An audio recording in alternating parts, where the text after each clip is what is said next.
gastar menos de lo que se gana. Me pareció siempre importante y empecé a pensar de dónde viene esto. Y esto comienza en mi casa, porque en la casa uno aprende mucho a vivir y a vivir en todos los sentidos. Mi casa era una casa muy ordenada y ordenada en todo sentido. Teníamos horarios para comer, teníamos horarios para descansar, teníamos horarios para levantarnos y también había una suerte de administración muy ordenada. Mis padres eran modestos inmigrantes, nada faltó nunca, pero nada sobró nunca tampoco. Se compraba exactamente lo que se necesitaba. Y yo creo que eso de alguna manera en el subconsciente de uno queda incorporado. Esto lo conté, pero tengo que contarlo aquí porque tiene mucho que ver. Nunca lo había pensado así. Tiene que ver con el dinero. Yo tendría, no estoy seguro si 3 años y medio, 4 años, y mi papá me lleva al incendio de la compañía de fósforos y de cigarrillos en Talca. Para un niño chico, esto corresponde a mis primeros recuerdos, ver esa devastación tremenda. Y cuando iba saliendo de esta visita, que no sé por qué mi padre la hacía, pasamos por un court de tenis y había una moneda, en ese momento, estaba hablando de 43, 44, 1943, 1944, había una moneda de plata enterrada y mi papá la vio, la sacó, le tiró unos escupitos y me lo puso en mi pantalón. Ese es uno de los primeros recuerdos de mi vida. Y cada vez, hasta el día de hoy, si yo encuentro una moneda en alguna parte, no sé si en homenaje a mi padre, yo la recojo, aunque sea 1 centavo. Le tiro unos escupitos y lo guardo. Y entonces yo pienso que quizás también el subconsciente de un niño hizo que de ahí en adelante el dinero fuera importante. Y era importante guardarlo y tener mucho cuidado. Por eso sentía yo que mi papá guardó esa moneda, que era simbólica. 1 año después, yo tuve un encuentro muy equivocado con el dinero. Nosotros vivíamos en un barrio muy popular y en la esquina de la casa había un almacén de barrio donde mi mamá compraba todos los insumos de la casa. Por lo tanto, un niño de 4 años, 3 años lo dejaban pasar por todos lados. Y yo vi las mismas monedas que mi papá había recogido en un cajón y saqué como 6 de esas monedas y me las guardé en el bolsillo. Tenía la idea, porque ya en ese entonces yo había escuchado de la palabra silabario, que era un librito que uno compraba para aprender a leer. Yo todavía no sabía leer. Por supuesto, la dueña del negocio se dio cuenta, se lo dijo a mi mamá. Mi mamá se enojó muchísimo, me persiguió y dentro de mis primeros recuerdos, mi primer castigo, con una correíta así, que me da mi mamá en el popó, en el traste, en el poto, como le digan, en cada parte, en el culo, nunca me olvidé. Y creo que ese castigo me enseñó además a entender que el dinero no se saca de un cajón. El dinero se consigue con esfuerzo, con trabajo, con sacrificio, honradamente. Poco tiempo después me recuperé. Tuve una recuperación extraordinaria, porque yo veía que esto todo pasa en mi natal Chile, ya tenía como 5 años. Y habían unos hombres que llamaban hombres sándwich que tenían un letrero adelante, un letrero atrás. Alguna vez lo conté también. Y gritaba ese hombre, decía, ¡bajó la carne! Y tenía unos precios, seguramente yo no entendía bien, de carne. Cuando mi papá me invitó a un modesto taller que él tenía, me di cuenta que habían unas etiquetas que le ponían a los pantalones para venderlos. Y yo nuevamente me saqué un montoncito de etiquetas y me los metí en el bolsillo.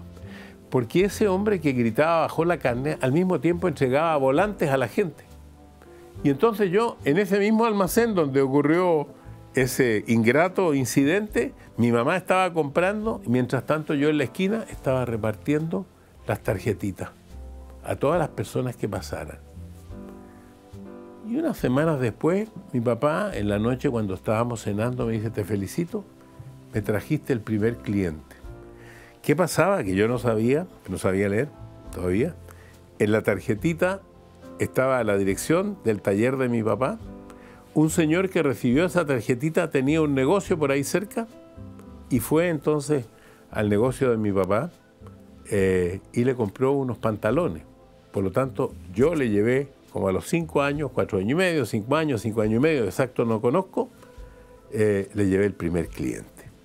Esto les va demostrando a ustedes que yo tenía una casa modesta, una familia modesta, y ya les dije que nunca faltó nada, que nunca sobraba nada. Y me daban, desde muy jovencito, ya un par de años después, me daban pequeñas mesadas para que yo administrara mis gustos y mis gastos. Las dos cosas con G, mis gustos y mis gastos. Muy pequeña mesada, para comprarme un dulce, para comprar algo mientras estaba en los primeros años del colegio. Y yo entendía que si yo ahorraba un poquitito, después me podía dar un gusto más grande, como comprarme algo que con la mesada misma no alcanzaba, pero con los ahorros de varias semanas sí alcanzaba.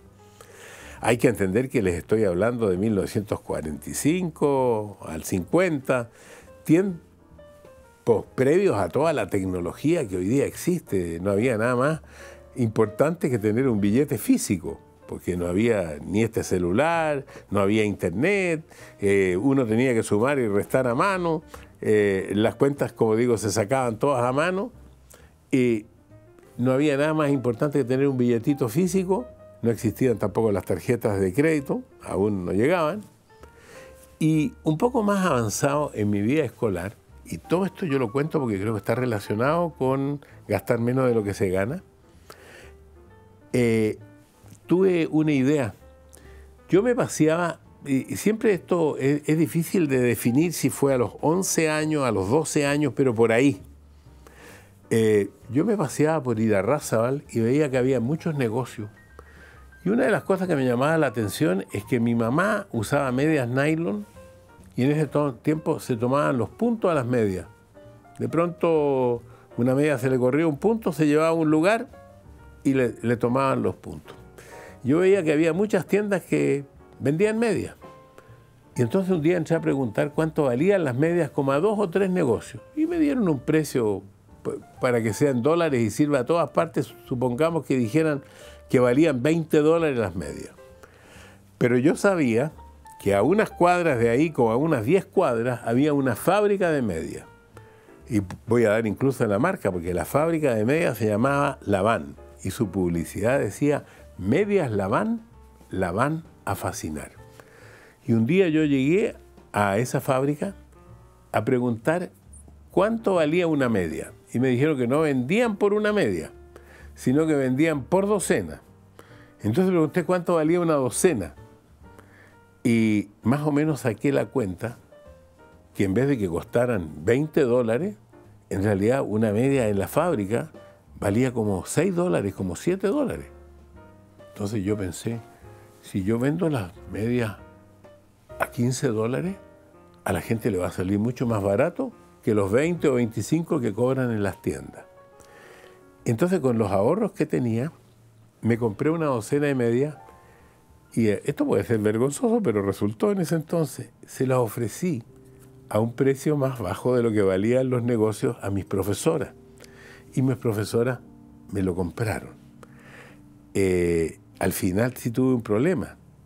Me sobraron tallas, pero la mayoría de las profesoras tenían el pie chiquitito, yo había comprado todas las tallas, entonces la mitad de las medias eran muy grandes.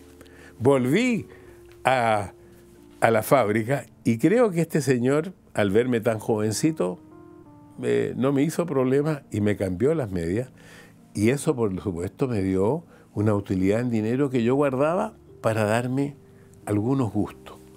Pero me gustó esto, me pareció que yo me sentí feliz de que todos quedaran contentos, porque las profesoras quedaron contentas, las medias eran más baratas de lo que la compraban, yo me había ganado un billetito y nadie había perdido nada. Entonces, cuando tenía como un año más, me tomaron de tesorero de un club de barrio, tesorero del Club Unión Lautaro. Porque la verdad es que como futbolista yo no era muy bueno, ¿eh? Siempre me dejaban para el final y ustedes saben que los que éramos más malos nos ponían al arco. Fútbol, soccer, como le llaman aquí en Estados Unidos. Yo jugaba de arquero, donde después incluso mejoré un poquitito. Pero propuse una idea que también fue una idea que transformó a nuestro club. Yo vivía en la calle Santa Julia, en Chile, en un barrio populoso de clase media. Los árboles de la calle son árboles de tilo. Y en ese entonces esa hierba de tilo se usaba mucho para los resfríos. Si ustedes notan mi voz, hoy día está un poquitito distinta, porque yo tengo una cosa que se llama descarga posterior. Y eso cambia a veces un poco el tono de la voz, porque uno tiene una secreción que cae posteriormente en las cuerdas bucales. Y entonces conversé con mis compañeros, le dije, mira, ahora que está floreciendo el tilo, saquémoslo. Subámonos a los árboles, saquemos el tilo, guardémoslo en un saco y lo ponemos después durante el verano, que era unos meses después, en el techo del jardín de un gallinero que había en mi casa. En ese entonces las casas tenían gallinas vivas, comíamos huevos fresquitos de las gallinas vivas. Lo pusimos ahí a secar y además yo había visto que en el centro, cerca donde trabajaba mi padre, había una fábrica de timbres que se llamaba Gareto y mandé a hacer un timbre que decía tilo. Y además, entre todos los compañeros del club, hicimos unas bolsitas de papel, metimos el tilo y lo fuimos a ofrecer a todas las farmacias. Y resultó, las farmacias nos compraron las bolsitas de tilo porque la gente lo tomaba esto para los resfríos. Es como una hierba, seguramente en diferentes países se llama distinto. Finalmente nosotros, gracias a eso, fuimos el equipo más elegante, porque teníamos nuestras propias medias, teníamos las camisetas, los pantalones, las medias, teníamos un equipo flamante. Pero ahí se produjo una discusión. Querían comprar también zapatos y yo dije que los zapatos los tenía que poner cada jugador porque nosotros teníamos que ahorrar dinero, gastar menos de lo que habíamos ganado, porque podían haber emergencias. Y eso produjo una larga discusión, al final fue aceptado. Y cada uno tenía que venir con sus zapatos, porque las emergencias de verdad se produjeron. Hubo un par de mamás que al lavar las camisetas en ese entonces, las tintas de las ropas eran distintas, se mancharon las camisetas y tuvimos que comprar nuevas camisetas y nuevos medias y lo pudimos hacer porque habíamos gastado menos de lo que habíamos ganado. Esto es toda la parte infantil, juvenil, hasta que me toca entrar a trabajar. Y yo creo que tengo que decir esto porque yo entré a trabajar antes de lo que yo debiera haber entendido. Yo no entendí en ese entonces que era mejor terminar los estudios y pasar a la universidad. Yo no entendí que en la universidad uno aprende a aprender y si se dedica a un tema, aprende mucho más de ese tema. Pero yo no tenía muy claro, no habían tantas profesiones como ahora y entonces me dediqué a trabajar y estudiar una cosa técnica. Hice un curso de corte y confección en Santiago, hice también un curso de contabilidad. Y mientras estaba estudiando, tuve la oportunidad de trabajar en la radio, donde tuve que sacar un permiso especial porque era muy joven, tenía menos de 18 años, y entonces me pagaban ahí un sueldo en la radio porque yo había llevado el auspiciador, que era una persona que yo conocía, y al verme joven y proponerle esto, era un programa matinal, me lo aceptó conjuntamente con lo que yo ganaba trabajando con mi padre. Entonces crecieron mis ingresos, pero también crecieron mis gastos. Habían cosas que antes no hacía, me daba mucho gusto, mucho honor poder, por ejemplo, llevar un regalo para el día del cumpleaños de mi mamá, de mi papá, en alguna ocasión especial, llevar algo que a la familia le gustaba mucho comer, y yo sentía que de esa manera le estaba devolviendo a mis padres el sacrificio y el cariño que habían tenido conmigo por tantos años. En 1957, a los 17 años, pude sacar mi primer libreto de cheque. Tengo en este momento la duda si había que tener una autorización especial de los padres. Me parece que no. Así que abrí en 1957 la única cuenta que he tenido en Chile hasta el día de hoy, en el Banco de Chile. Una cuenta que tiene 65 años en mi poder, en la que siempre cumplí perfectamente, nunca me extralimité, siempre dentro de los ahorros que yo tenía, y además en un momento ya un poquitito más avanzado, después de darle muchas vueltas, pedí un pequeño crédito porque yo tenía el sueño de viajar fuera del país. Quería viajar y conocer otras partes del mundo. Yo vivía a los pies de la cordillera de los Andes y siempre me preguntaba cómo era la Argentina.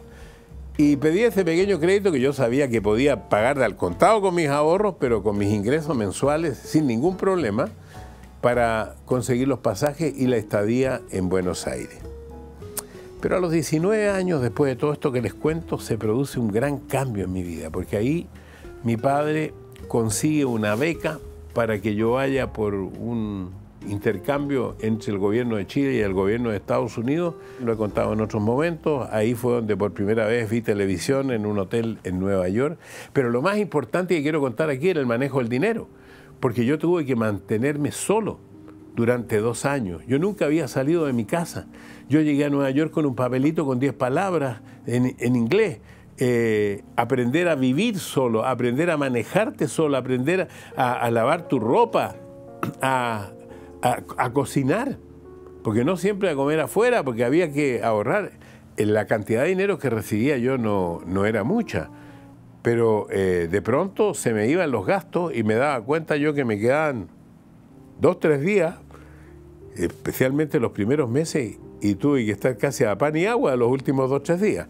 Ya en los meses siguientes me pude equilibrar mucho mejor. Pero sí, siempre atento a las oportunidades, como en alguna vez lo desarrollé aquí, me di cuenta que en el hotel había debajo del vidrio, también lo conté en alguna vez, gente que uno podía acompañar a comprar. Y entonces yo recorrí todos los negocios que estaban alrededor de este hotel, que era un hotel para hispanos, para preguntar si recibían a personas con clientes, y puse mi tarjetita, mandé a hacer una tarjeta, y después de estudiar, yo estudiaba desde muy temprano en la mañana, terminaba como a las 5 de la tarde, y desde las 6 de la tarde, los negocios cerraban como a las 8, yo acompañaba a comprar.